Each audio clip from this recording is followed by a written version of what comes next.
আসসালামু আরেকটা মামলা আইন সহায়তা কেন্দ্র আসর বরিশাল জেলা বরিশাল এই মোসাম্মদ রেজিয়া বেগম উজিরপুর থানা জেলা বরিশাল এর ভাসুরের ছেলে আরেকটা মামলা করছে 4.5 লাখ টাকার মামলা। সেই মামলা থেকে আজকে খালাস পেয়েছে।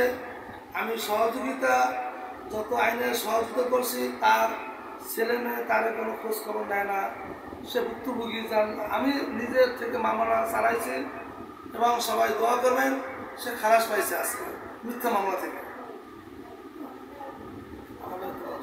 আজকে আপনাদের কাছে আমি দোয়া চাইতেছি যে আমি আজকে এই সংস্থার মাধ্যমে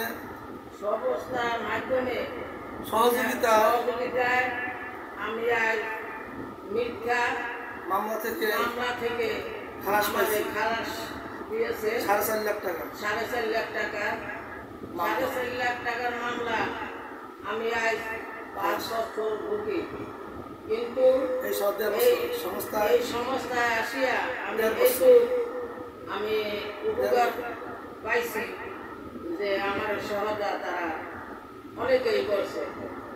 আমার জন্য দোয়া করবেন, সবার জন্য দোয়া করবেন। আসলে এই মামলা থেকে মুক্ত পেয়েছি আজকে 24/7/25। এই মামলা অনেক বছর ভুক্তভোগী। যদি আমি পাশে না দাঁড়াইতাম এর পরিবার মামলা জেল খাটত। সেই থেকে আল্লাহ তাআলা এক হুজুরের মাধ্যমে আমি তার সন্ধান পেয়েছি। সে কান্নাকাটি করে এই বিষয় নিয়ে আমি সংস্কৃতি করে আমি অনেক সাধনা করে আমি মামলা খালাস পেয়েছি। মনে খুব আনন্দিত। সবাই দোয়া করবেন। আইন সহায়তা কেন্দ্র আসর বরিশাল জেলা বরিশাল।